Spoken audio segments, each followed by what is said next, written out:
সুপ্রিয় দর্শক, বিভিন্ন কারণে আমরা কম্পিউটারে উইন্ডোজ সেটআপ দিই। তো এই উইন্ডোজ সেটআপের ক্ষেত্রে দেখা যাচ্ছে যে আমাদের দুইটা সিস্টেমে আমরা যে কম্পিউটার আমরা যখন নতুন করে আমরা যখন উইন্ডোজ দেই একটা কম্পিউটারে, মানে হার্ড ডিস্কে যে উইন্ডোজ সেটআপটা দেই, তখন দুইটা সিস্টেমে আমরা পার্টিশন করি। একটা হচ্ছে এমবিআর আর একটা হচ্ছে জিপিটি।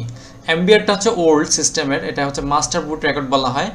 এই সিস্টেমে একটা পার্টিশন তৈরি করি। আর একটা হচ্ছে লেটেস্ট, এটা হচ্ছে যে জিপিটি বা গুইড পার্টিশন টেবিল, এইটা একটা সিস্টেম। তো এখন আসলে এই দুইটার কখন আমরা ব্যবহার করব, কোন সিস্টেমের পার্টিশনটা ব্যবহার করব, এটার সুবিধা অসুবিধাগুলো একটু দেখে নিলে আমাদের কিন্তু সহজ হবে যে আসলে কোন সিস্টেমটা আমরা ব্যবহার করব।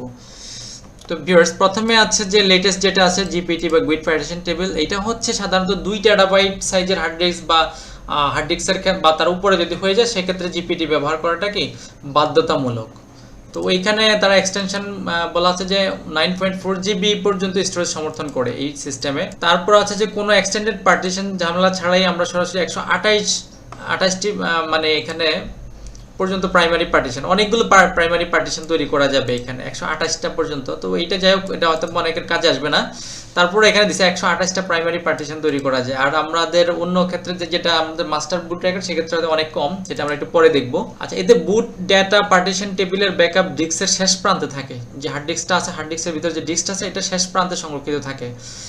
ফলে ডাটা নষ্ট বা করাপ্ট হলে সহজেই রিকভার করা যায়। দ্যাট মিনস এটার কিছু সুবিধা আমরা বুঝতে পারলাম। তারপরে আধুনিক যে ডব্লিউইএফআই সিস্টেমের সাথে দারুণভাবে কাজ করে, যে বায়োস সিস্টেম, যেটা যা পিসির বুটিং সময় কমায়, মানে বুট করার সময়, মানে যে উইন্ডোজটা ওপেনিং হওয়ার সময় যেটাকে বলা হয় রান হওয়ার সময়টা, সিকিউর বুট নিশ্চিত করে। আর উইন্ডোজ 11-এর ক্ষেত্রে কিন্তু অবশ্যই কিন্তু কি আমাদের এই জিপিটি সিস্টেম ছাড়া কিন্তু কি এটা উইন্ডোজ রান করা যাবে না। তো ভিউয়ার্স, আমরা দেখবো আসলে আমি তো উইন্ডোজ 10 ব্যবহার করি, তো আমি এমবিআর এখনো চালাচ্ছি। আচ্ছা, তারপর দেখি মাস্টার বুট রেকর্ডের আসলে কি সুবিধা। এটা পুরানো কম্পিউটারের ক্ষেত্রে প্রযোজ্য এবং লিগ্যাসি বায়োস, যেটাকে বায়োসের ভিতরে একটা লিগ্যাসি সিস্টেম আছে, এই লিগ্যাসি বায়োস সিস্টেমের সাথে কি এমবিআরটা খুব ভালোভাবে কাজ করে। 2 টেরাবাইটের নিচে যে এই সকল ড্রাইভগুলো, হার্ড ডিস্কগুলো আছে, এইখানে নিখুঁতভাবে কাজ করে। এর উপরে যদি এটাকে ব্যবহার করে তাহলে অবশ্যই এটা পারফরমেন্স বা অনেক অসুবিধার সম্মুখীন হতে হবে। তারপরে এইটাতে এই যে প্রাইমারি পার্টিশনের বিষয়টা, ওইখানে আমরা 128টি দেখলাম, এখানে সর্বোচ্চ 4টা প্রাইমারি পার্টিশন করা যায়, ঠিক আছে। তার বাকিগুলি সেকেন্ডারি। তো এইখানে দেখি এখানে 3টি প্রাইমারি, একটি এক্সটেন্ডেড পার্টিশন তৈরি করা যায়, যেখানে 4টি প্রাইমারির মধ্যে, ঠিক আছে। তো আমরা বুঝতে পারলাম যে ওল্ড যেই হার্ড ডিস্কগুলো আছে 500 জিবি বা 1 টেরা, বা আমরা 100 জিবি, 150 জিবি, 250 জিবি যেগুলো আছে, এইগুলোর ক্ষেত্রে আমরা এমবিআর সিস্টেমটা বেটার কাজ করবে।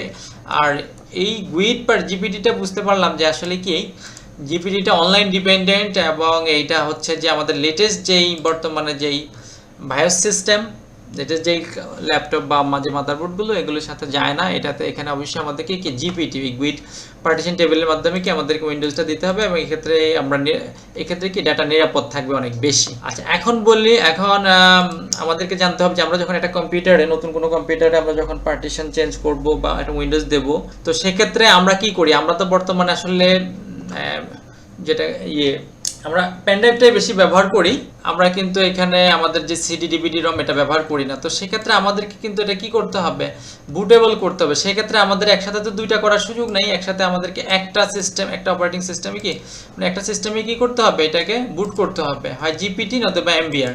তো আমাদেরকে প্রথমেই জানতে হবে যে আমাদের এই হার্ড ডিস্কটা কোন ফরম্যাটে আছে, মানে হার্ড ডিস্কের পার্টিশনটা কোন ফরম্যাটে আছে। যদি জেনে নিই তাহলে আমরা ওইভাবে দেখা যাচ্ছে যে কি করব, ওই সিস্টেমে আমরা যদি সেখানে ওই পেনড্রাইভটাকে বুটেবল করে নিই, তাহলে কিন্তু সহজেই কি আমরা উইন্ডোজ দিতে পারবো। নতুবা কিন্তু আমরা উইন্ডোজটা দিতে পারবো না। সেক্ষেত্রে আবার নতুন করে আমাদের অনেক সময় ব্যয় করে আমাদের কি করতে হবে, আমাদেরকে যে পেনড্রাইভ বুটেবল করতে হবে। আচ্ছা, আমরা একটু দেখে নেই যেভাবে দেখবো আমরা এই অপশনটা, সেটা হচ্ছে রাইট বাটন ক্লিক করবো আমরা এই যে দিস পিসিতে, এখানে চলে যাবো। এখান থেকে আমরা এই যে ম্যানেজ অপশানে চলে যাব।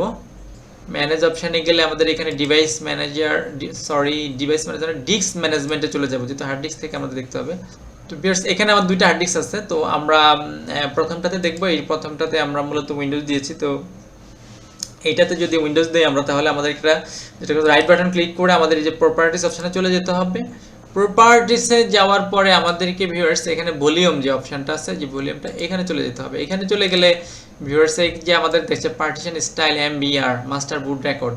তা আমার যেহেতু হার্ড ডিস্ক ছোট, তো আমি মাত্র 130 250 জিবি হার্ড ডিস্ক ব্যবহার করি, তো এটা ছোট হার্ড ডিস্ক, এটার ক্ষেত্রে আমি এটা ব্যবহার করতে পারি।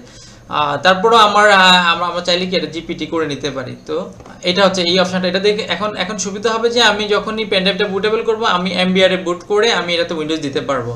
কারণ হচ্ছে যদি আমি এখন এটাতে জিপিটি দিতে যাই, তাহলে আমার কিন্তু এটা ফুল ফরম্যাট হার্ড ডিস্কটাকে ফরম্যাট করতে হবে, সেক্ষেত্রে আমার কোনো ডাটাই থাকবে না।